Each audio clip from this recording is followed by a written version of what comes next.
When I started studying the Bible, I didn't start studying the Bible to preach. I didn't start studying the Bible to get a message or to perfect a ministry.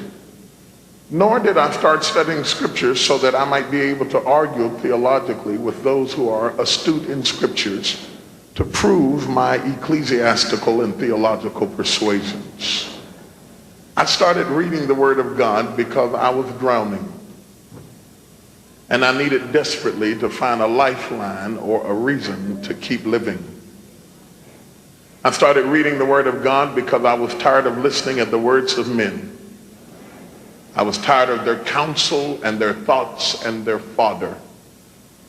And the tunnels and the burrows, as it were, that I dug into the Word of God to find healing for myself became cisterns for wells of living water that begin to bless other hurting people all around this nation. There are biblical words and concepts that have so much life in them that they are stronger than therapy, greater than psychology, reaching deeper than psychiatry. They are able to calm the rapid beating and the stressful tauntings and flauntings of the enemy that would come against you to overwhelm you.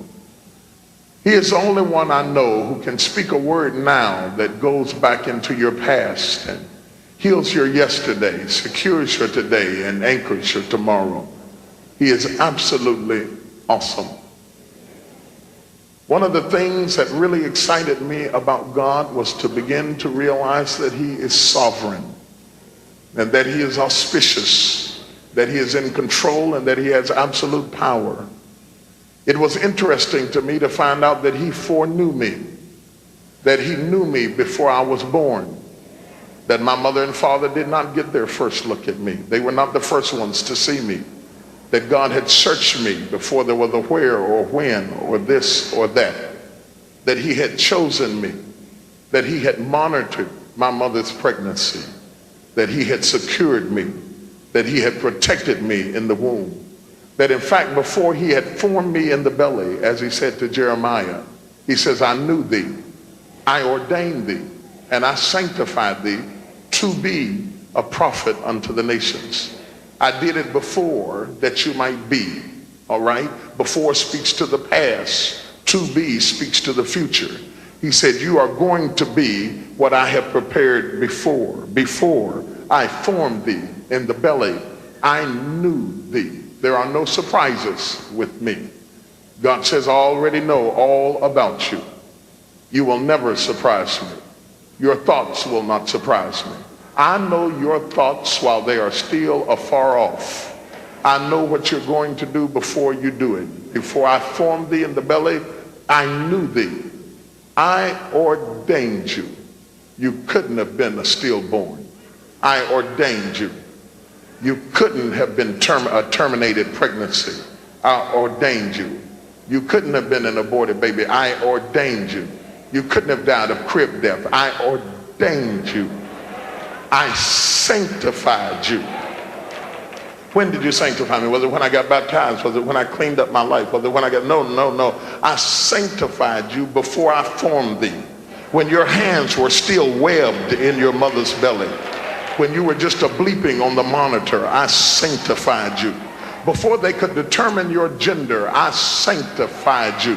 Before your mother began to throw up in the first trimester of her pregnancy, I sanctified thee. Before you were a gleam on a cold night in your father's eye, I sanctified thee. I sanctified you. It means I set you apart. It speaks more than cleanliness. It speaks to a line of demarcation. It means I marked you before you got here. I put my mark on you and you are mine. I sanctified you. I set you apart. In fact, it clearly means that I meant for you to be different. I didn't mean for you to fit in. What a ministry to understand. I never meant for you to be in the clique or in the club. I never meant for you to be accepted. I marked you. I sanctified you. I set you apart. You were meant to be an outcast with men so that you could be an incast with God. Before I formed thee in the belly, I knew thee. I ordained thee, I sanctified thee to be a prophet. The good thing about God, when he ordains you, knows you, and sanctifies you to be, you don't have to worry about who else doesn't want you to be. Because no weapon formed against you will be able to prosper, because you are sanctified. You are on a mission. You are sent from God. You are a stone in motion. You are an arrow shot. You are a gunshot already propelled from the heavenlies into the earth realm.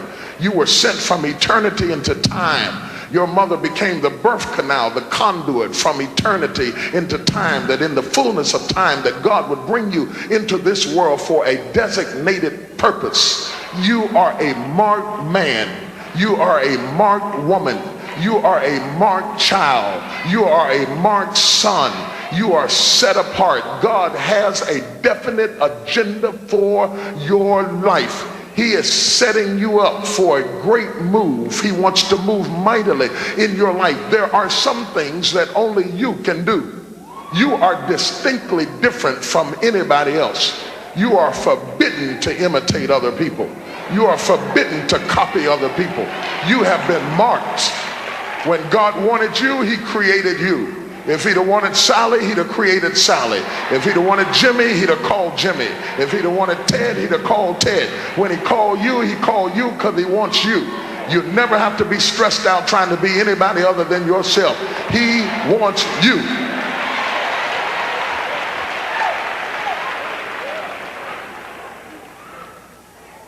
Your fingerprint is distinctly different from anybody else out of the billions of people on this earth. God never repeated on your fingertips with anybody else the same print. You are different from anybody else anywhere in the world, past, present, or future. Nobody has ever even had your print. You are distinctly different from anyone. The hairs on your head are numbered, not counted. That would be awesome enough to know that they were counted, that God could speak to you and tell you how many they were.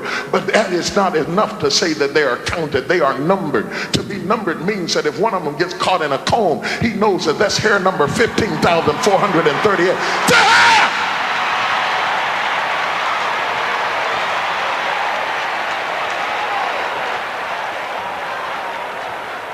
The hair on your head is numbered.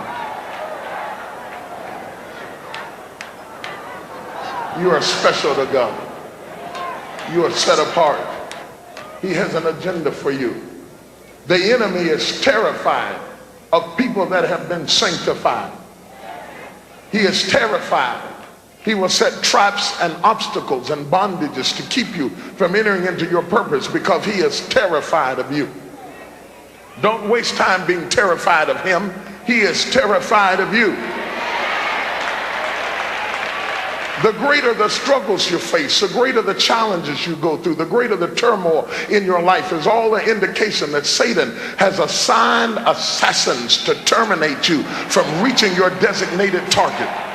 He will do anything to overwhelm you, belittle you, to rip you of your confidence, your self-esteem. He doesn't mind how much you shout and how much you dance, as long as you don't have any confidence, any faith, or any integrity. He doesn't mind how excited you get, as long as when you get through shouting you have no character. He wants to rip you until you become impotent and so impoverished in your spirit that you are an empty building, a ghost town, a vacant house. Your lights are on, nobody's at home. You're going through the motions of life with the form of godliness, denying the power thereof. He doesn't mind how many days you live, as long as you don't live in the days that you have. He wants to rob you and rape you and abuse you. In fact, the enemy comes to kill, to steal, and to destroy. He wants to sabotage your success because you were created to win. You were carved to win. You were set aside to win. You were formed to win. The potter meant for you to be a successful vessel of honor, that you might be meat for the master's use.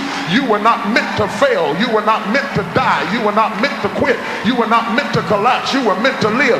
Doctors still can't figure out why the human body dies dies, because the body was meant to rebuild itself, refurbish itself, re-strengthen itself. You were not meant to faint. You were not meant to collapse. You were not meant to have a nervous breakdown, a stress attack, a migraine headache, break out in nervous conditions and rashes and all types of diseases and hypertension and have stress attacks and heart attacks and nervous breakdowns. You were not meant to lose it, lose control, break out, kick the dog, slap the cat, kill the children, beat the wife, dog the children. You were not meant to be a failure. You were not meant to be destitute, to be lonely, to be hungry, to be isolated, to be driven.